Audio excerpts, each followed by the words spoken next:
it won't be long till I'm gonna need somebody to lead. All right, everybody, you now know where to go. It's Refresh Guam, the island's newest digital hub, and you know where to find them on Instagram and Facebook. And you know what they do? Daily content and awesome daily giveaways. Refresh Guam, truly local. All right, 903 on the breeze side. We're KUAM FM, Hagatnya, Guam. Let's head over right there to Tomas Manglona, who's standing by with info on the daily question. Good morning, Tomas. Good morning, everyone. Yesterday we asked, do you feel all GovGuam line agency employees, vaccinated, unvaccinated, should be subjected to weekly COVID-19 testing? Wanted to share some of the top comments from our Facebook page. Eric writing, why just line agencies? Might as well go all the way and do weekly drug testing, aptitude performance tests, forensic auditing by independent off-island auditors. More on our Facebook. Annalita writing, no one should be tested unless they're having symptoms. Linda commenting right after, if you can take your family to Ross or Payless without testing or getting the vaccine, why would the employees have to do it? If a wrist temperature check works for public spaces, why is it not considered good enough for GovGuam? Janae on our Facebook page also writing, she's in agreement, yes, with breakthrough cases happening a bit more, testing for both vaccinated and unvaccinated should happen, more so with those being around children. Marcy writing, absolutely. As we all know, whether you're vaccinated or not, it is still transmissible. Current requirements only creates division, she writes. And jumping over to our Instagram page, Shanice writing, I think everyone has been through enough. Let everyone be. We have done all we can. Garrick also direct messaging us writing, vaccinated not only for their personal safety, but for those whom they interact with daily.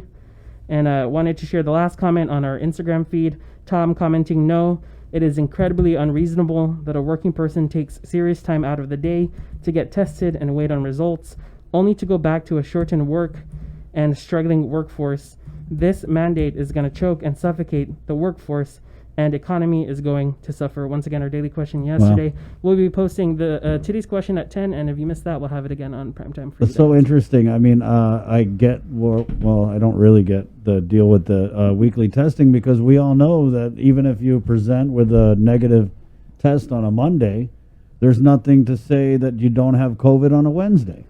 So on a personal level, I don't know what this weekly negative test is supposed to prove, because it's just a snapshot of a single moment in these people's life. And we all know how this COVID is. Just because I got this negative test this morning doesn't mean I didn't go out and catch COVID tonight. You know what I mean? So to me, it's just a whole lot of nothing burger. And we got lots of mixed comments. I don't think there was like a clear comment on, of course, this is not a scientific poll by any measure, but it is what folks are sharing with us. And lots of mixed opinions, lots of mixed comments when it comes to containing COVID. Well, I mean, it's something the governor has never had to defend. I mean, I'm curious how she would defend this mandate and,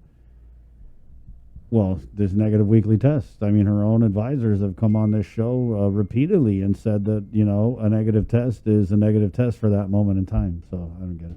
Right. And, we've also seen reports of how the frequency of the test also matters. And so, lots of people also commenting, whether or not it's meant for diagnosis or not, or just a snapshot in time. Right, yeah. So. CNMI matters? Yeah, I wanted to just share if you're still able to see this image.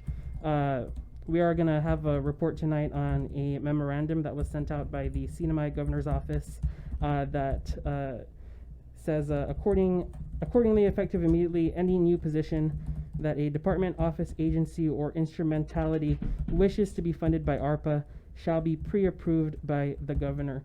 He writes, I find it necessary to take certain measures to control the expenditure of ARPA funds. We got to catch up with CNMI Press Secretary Kevin Bautista, who I know has been on the show several times, to ask him why the memorandum was sent out. And also we asked if there was any sort of list, given that there has to be pre-approved ARPA hires, but the response was there is no such exhaustive list of those hires. But as he stresses in the interview that we'll share tonight, it is all in the spirit of taking measures to control those expenditures, Chris and Bree. So we'll have more on that later.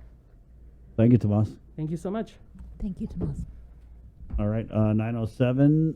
Let's take a quick break, and we'll come back with Jason Solis.